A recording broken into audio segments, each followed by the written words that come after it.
disfrutando del solcito una vez más, ¿no? por suerte. Qué felicidad que nos da. Buen día y que tengas buen fin de semana. Igualmente, nos vemos el lunes. Chau, chau. Nos vemos. Y buenas tardes para todos y todas en casa. Bienvenidos a Esta Boca es Mía.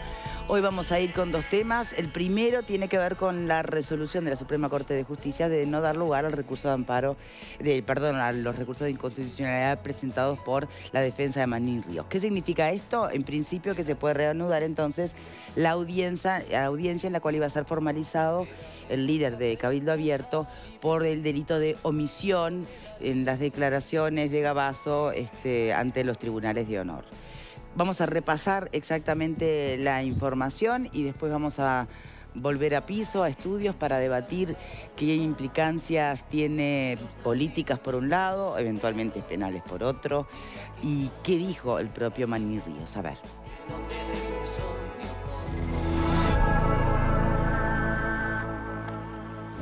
Vamos a comparecer ante cualquier situación de la justicia porque estamos convencidos de que hemos hecho exactamente lo que debíamos hacer.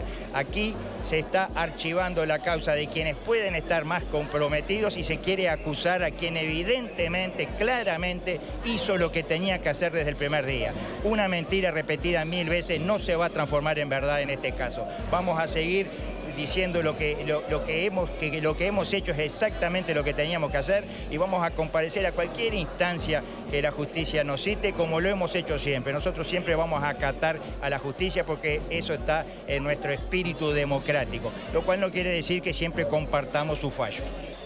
Nosotros tenemos la determinación desde el Poder Legislativo el año próximo, nuestra bancada, que esperemos que va a ser muy numerosa a partir de la votación del 27 de octubre, va a proponer, va a hacer un proyecto de ley para asegurar la independencia del Poder Judicial, para esos artículos que nosotros creemos que son inconstitucionales porque ponen en tela de juicio la independencia del propio Poder Judicial, dándole a la Fiscalía potestades y dándole un poder de decisión que no tenía hasta ahora, y creemos que en definitiva lleva el peso de la justicia fuera del Poder Judicial, saliéndonos del espíritu y de la letra de la Constitución de la República. Bueno, ahora nos queda la vía legislativa y lo vamos a impulsar desde el 1 de marzo del año que viene para restablecer el equilibrio de poderes, la separación de poderes de acuerdo a lo que establece nuestra Constitución.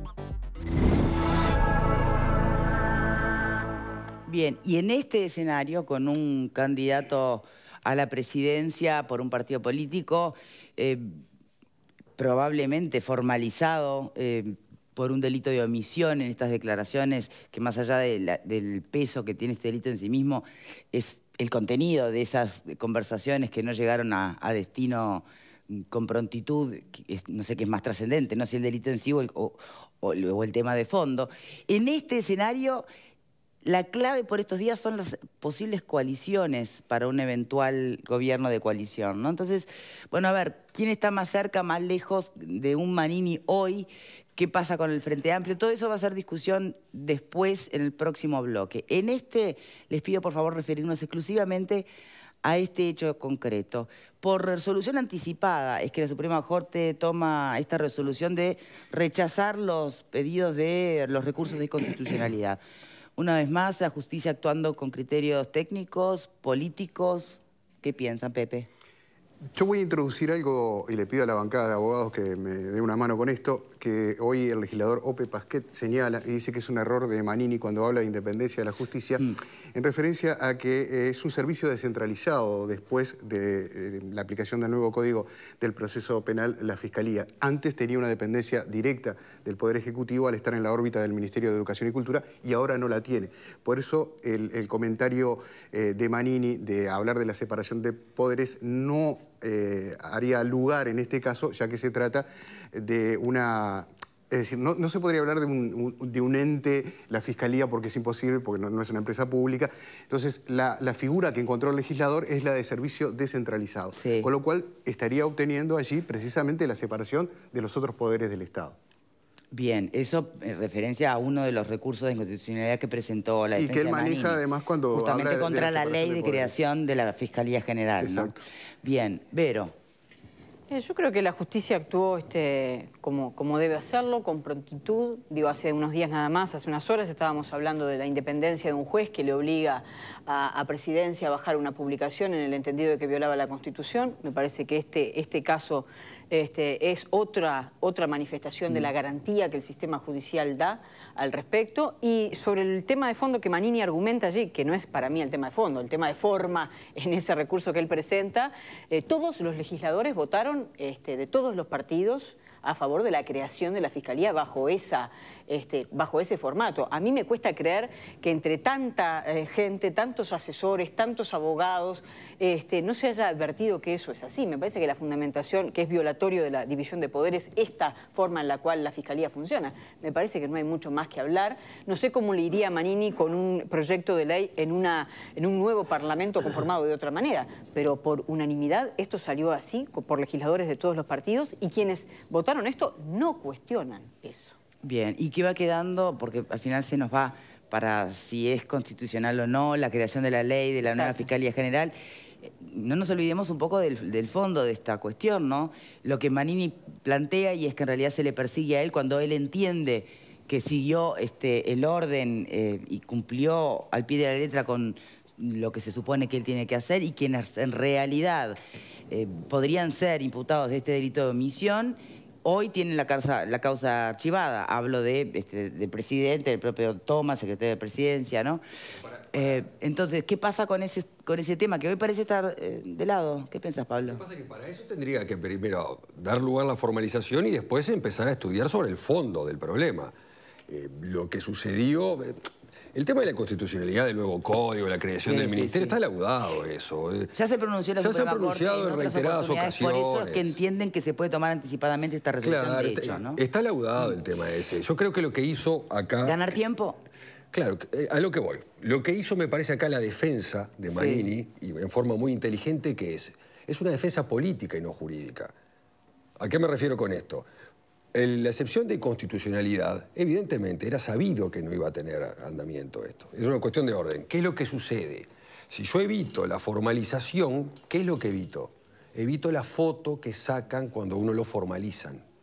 El frente y el perfil. Exactamente. ¿Ese es el miedo de Manini Ríos? Es que yo creo que sí. ¿Y por qué? Pero pasó con Sendik ese tema. A ver. Pasó con Sendik. ¿Qué es lo que...? Yo soy candidato de un partido que está creciendo. Si a mí me formalizan, me sacan una foto con un prontuario de frente y de costado y sale una publicidad con esa foto, ¿no pierdo voto yo? ¿No cambia mi imagen?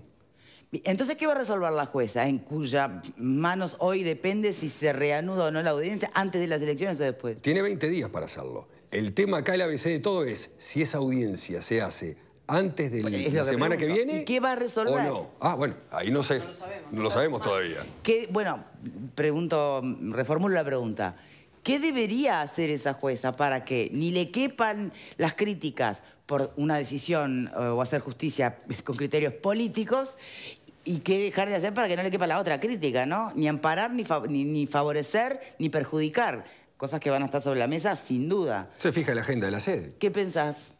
Mira, la primera cosa es que tiene que privilegiarse lo jurídico por sobre lo político. La dejó picando acá el doctor. ¿Qué habría que hacer en ese caso, con ese criterio?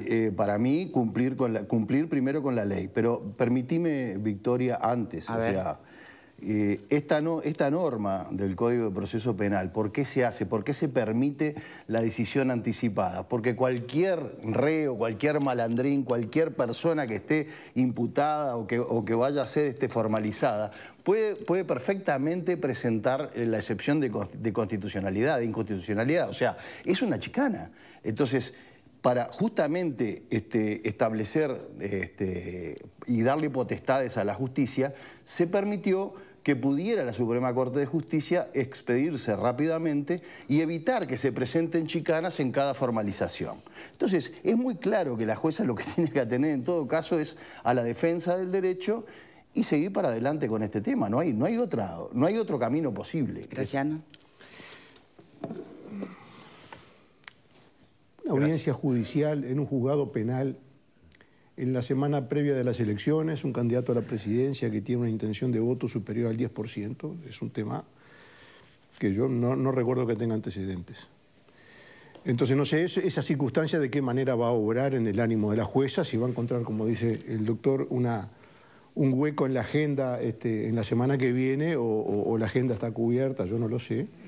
Pero me parece que es un hecho sumamente delicado, porque como acá se especuló con el tema político, a esta altura me parece que, yo no estoy muy seguro que lo que dice el doctor Casas tenga esa derivación de esa foto de frente y de perfil. A esta altura, es una conjetura personal, admite opinión en contrario, pero yo creo que cualquier cosa que se intente hacer con Manini solamente lo va a beneficiar. Solamente lo va a beneficiar. Ya sea que hagan la audiencia la semana que viene, le saquen la foto y lo manden a la cárcel, ya sea que pongan la audiencia para después, ya sea este programa que estamos dedicando hoy a ese tema que está en la agenda, cualquier cosa que se haga, cualquiera lo va a beneficiar. ¿Coincidís que todo lo va a beneficiar en definitiva, Alfredo? No sé, no lo tengo claro. A mí, yo lo dije antes, no me gusta que salga esto antes de las elecciones, ¿no? Realmente me parece que no. Se puede haber hecho mucho antes o esperar a después, porque tiene el tufillo político de por medio, que no sé si es así o no, pero, viste, estamos todos muy suspicaces. Dos cosas que me parecen importantes destacar. Me da pena el pobre Lutz, Eduardo Lutz, que ya la Suprema Corte lo había inhabilitado como escribano y ahora la chicana que presentó se la bombea. Realmente me da... Ahora vamos, con el momento sale como un perseguido de la Suprema Corte este señor. Lo otro, Manini dice que él va a afrontar la justicia. No importa porque él está convencido de lo que hizo. Si está tan convencido, no sé para qué aceptó presentar a esta chicana, derecho viejo. Entonces, el discurso que dice Manini con respecto a eso no me cierra. Y no me cierra de que se haga esto antes de las elecciones. Si el hombre va a ser juzgado, yo preferiría que se haga después. Bien, ahora, si el hombre llega al Senado y es senador, por ejemplo... Perdón, ¿el Parlamento levanta fueros cuando hay un pedido? No pasa no es por el lado de los fueros lo que te voy a preguntar.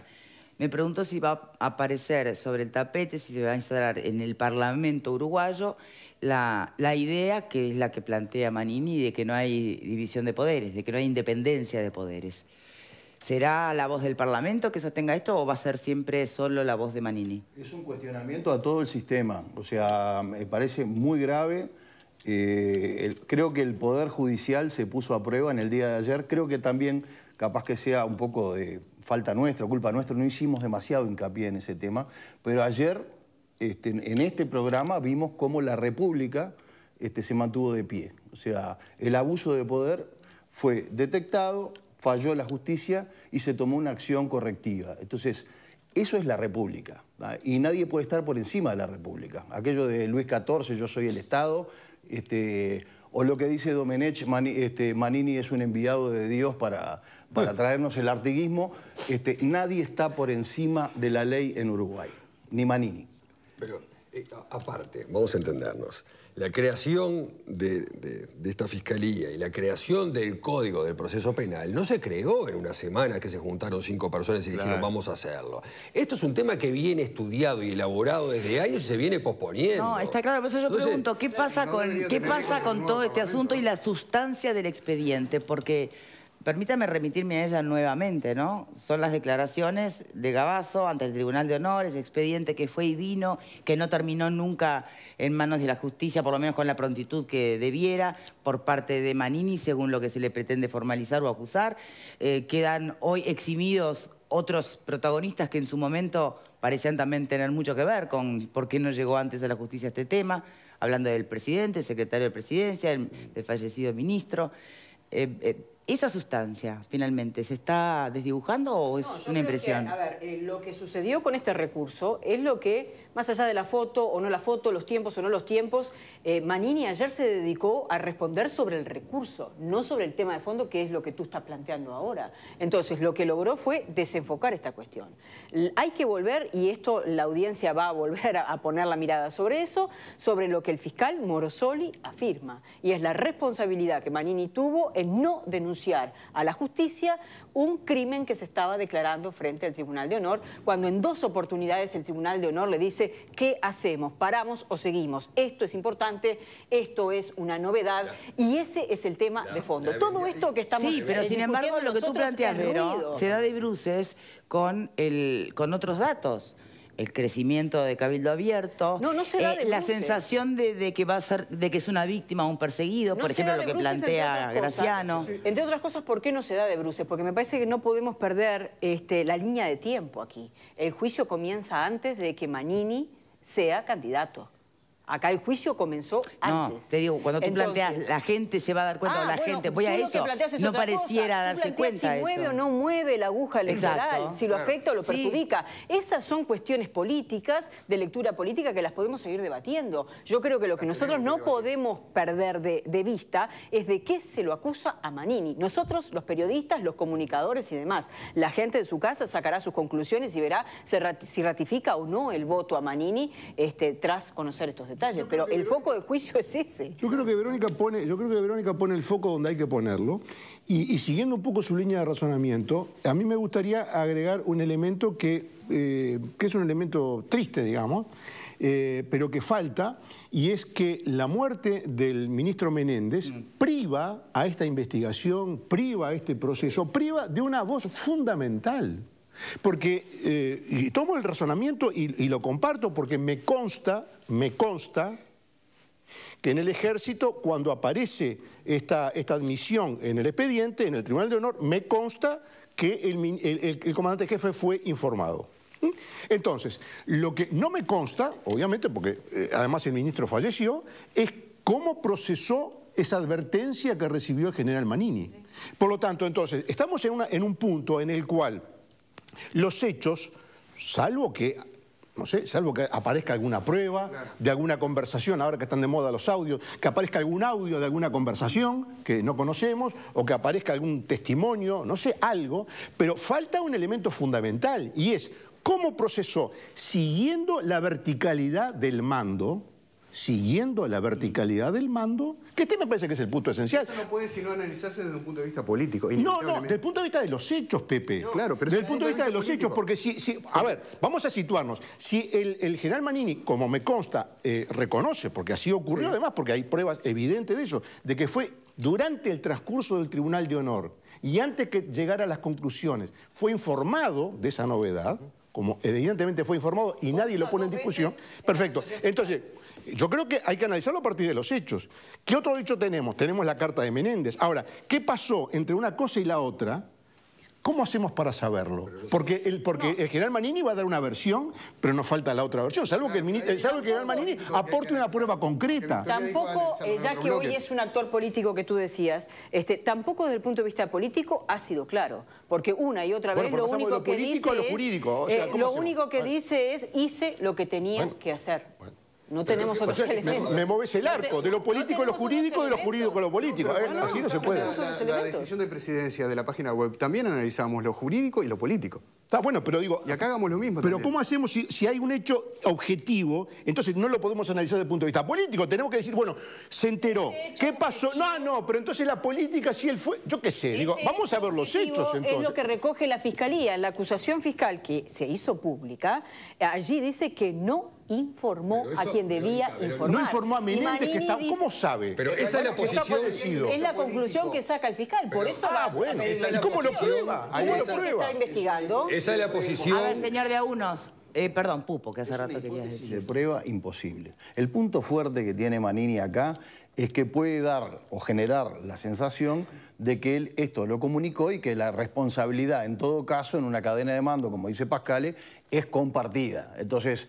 ese es el punto fuerte que tiene Manini y hay que reconocer. Él insiste en decir que no es compartida, que ni siquiera es de él, que a él ni siquiera le cabe la responsabilidad de haber omitido información. De hecho, la traslada al Ejecutivo y que ahí es donde viene su descargo, que no entiende por qué, en el caso tanto de Presidencia y Secretaría de Presidencia, se archiva la causa. Pero es de prueba imposible porque el principal testimonio que tendría para avalar todo esto, lamentablemente, es una persona fallecida. Pero hay un hecho puntual que tiene un número que son 356 días. Por lo tanto, si él no informó porque esos hechos supuestamente eran conocidos, ¿por qué después demoró 356 días en informarlo efectivamente? Sí, ese es un tema. Y ahí hay un análisis político, porque el general Manini Ríos pierde una enorme oportunidad para todo el país de quedar como un general del Ejército en reconocer una situación del pasado, hacerse cargo y responsabilizarse de la misma. ¿Puedo decir que tenía la oportunidad, Manini, de finalmente lograr romper o suavizar la grieta entre la familia militar, digamos, y la sociedad civil? Pudo más el peso de la ideología, de la corporación, del pacto de silencio. Pudo más eso que su propia ¿Eso no carrera tiene discusión política alguna? ¿En eso coinciden todos? Tenía lo que dijo Rico ayer acá, el coronel Rico, cuando hablaba del año 78 que se había recibido en su carrera militar, había comenzado su carrera militar y decía, yo no tengo nada que ver con la dictadura. Sí. Bueno, eso era lo que tenía precisamente Manini Ríos. Es decir, yo no tengo nada que ver con estos señores. El pasado, lo que se cometió, las barbaridades quedan en el pasado, pero en la actualidad ocurre esto, yo me hago responsable. Insisto, es un tema de responsabilidad y un hecho histórico. Por eso yo quisiera analizarlo desde el punto de vista político porque me parece relevante. Y me parece relevante lo que decía Vero de la línea de tiempo porque tenemos en el 2015 a Manini Ríos diciendo a pocos días de haber asumido su cargo como comandante del ejército, bueno, no podemos hablar de hechos de hace 40 años porque sería como pretender hablar ahora de la guerra del Paraguay. Y en el año 2016 tiene un problema con familiares de detenidos desaparecidos por información falsa. Y luego recibe una sanción del presidente de la República. O sea, analicemos todo también, ¿no? Estamos hablando de todo de supuestos, ¿no? ¿Por qué supuestos? Las sanciones fueron... Las sanciones fueron, las declaraciones se todo tuvieron. Este último caso son todos supuestos, ¿no? Bueno, que informó, que pasaron tantos días y demás. Lo que dice el fiscal es muy claro. Pero, Verónica, lo que dice el fiscal dice que es una posición, quien debió ir a la justicia es Manini, porque él era el jerarca no hay que confundir la fiscalía con la justicia. Bueno, son cosas diferentes. Pero es un punto controversial, pero es lo que dice. Ya uno, por favor. Pero el punto, yo creo que el punto de Verónica es bueno y es un punto fuerte. Pero, a ver, yo creo que es un punto fuerte y para mí es el punto clave de todo este proceso judicial. Y es, desde el punto de vista reglamentario, desde el punto de vista reglamentario y legal, desde el punto de vista de las normas que regulan el funcionamiento del instituto militar como es el ejército, ¿cuál era la cadena de mando que tenía que seguir? ¿Podía ir golpear directamente a la puerta del juez o tenía que haber informado al ministro? Porque ese es el asunto clave. Exacto. Porque si el camino, como yo creo, no soy experto en temas de reglamentos militares, pero intuyo que es así, no creo que un comandante en jefe actúe independientemente o sin autorización o sin el aval del ministro. No lo concibo, sinceramente no concibo esa hipótesis. Capaz que hay alguna norma que lo autoriza, yo no lo concibo, pero si efectivamente para actuar de esa manera necesita el aval, la autorización, el visto bueno del ministro, hasta para hacer un discurso. Cuando un comandante en jefe hace un discurso público, se lo tiene que pasar primero al ministro de Defensa para que lo lea a ver si está todo bien. Bueno, en este caso, que es mucho más grave, me imagino yo que el paso previo es ese. Entonces, si no se puede dilucidar si efectivamente ese visto bueno, ese permiso, esa autorización, o como le quiera llamar, ocurrió, ¿cómo hacemos para seguir adelante con el juicio? En principio, con una tanda mediante, después vemos. Ya venimos.